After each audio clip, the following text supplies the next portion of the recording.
Welcome back to Crime, the channel where we dive deep into the minds of the world's most notorious criminals.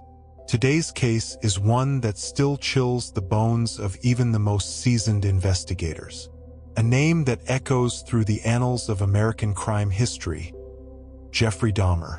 Also known as the Milwaukee Cannibal, Dahmer committed some of the most disturbing crimes ever recorded. But who was he, and how did he go unnoticed for so long? Grab a drink, sit back, and prepare yourself. This is the full story of Jeffrey Lionel Dahmer, the monster next door.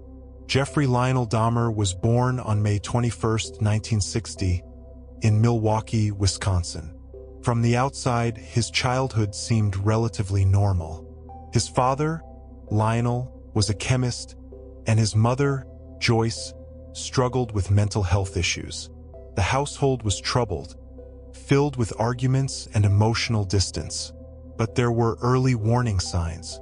By the age of 4, Jeffrey had already developed an odd fascination with animal bones. His father, unaware of the future horrors, encouraged this interest, thinking it was simply scientific curiosity.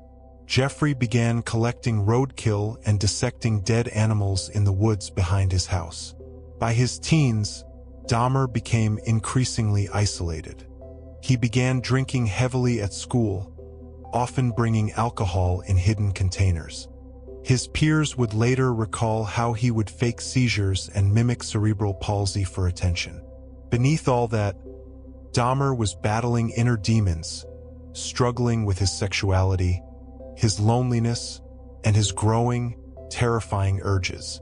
In June 1978, just 3 weeks after graduating high school, Dahmer picked up 18-year-old hitchhiker Stephen Hicks. The two drank together at Dahmer's parents' home while his family was away. When Hicks tried to leave, Dahmer panicked. He didn't want to be alone again. He struck Hicks with a dumbbell, strangled him, and dismembered the body. He scattered the remains in the woods, later returning to crush the bones with a sledgehammer. He had committed his first murder at age 18, and it would be nearly a decade before he killed again. For almost 9 years, Dahmer stayed under the radar. He joined the army but was discharged in 1981 due to alcohol abuse. Over the next few years, he drifted, lived with his grandmother, and had multiple run-ins with the law for indecent exposure and lewd behavior. But the darkness returned in 1987 when he checked into the Ambassador Hotel in Milwaukee with 25-year-old Stephen Twomey. The next morning, Dahmer awoke to find Twomey dead beside him. He had no memory of the killing but disposed of the body anyway. And with that, the spree began. Over the next 4 years, Dahmer murdered 16 more men and boys.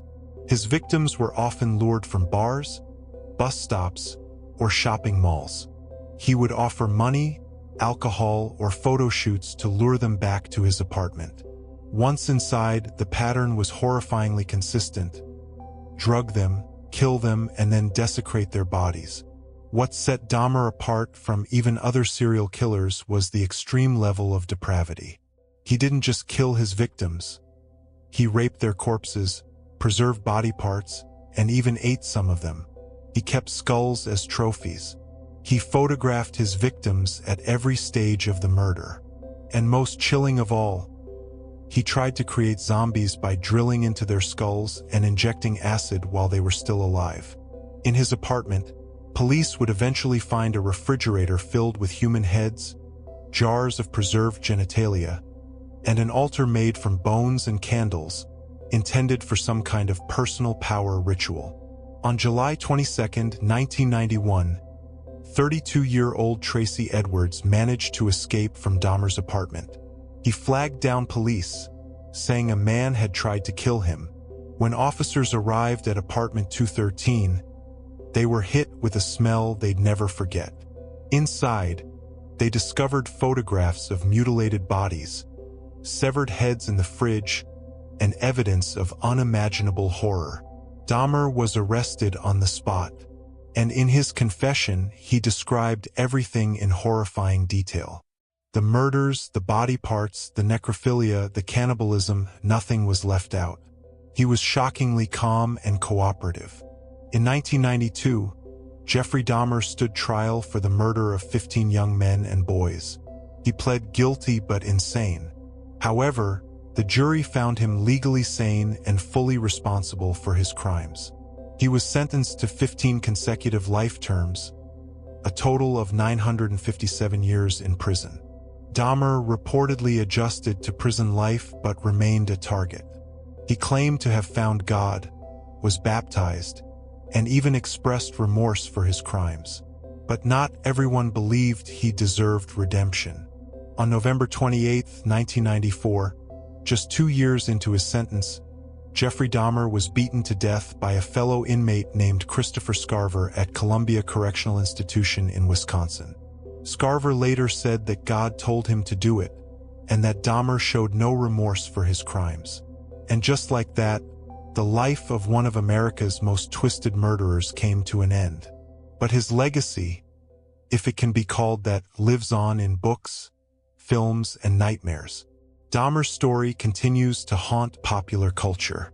His case raised questions about how law enforcement and society overlook the vulnerable.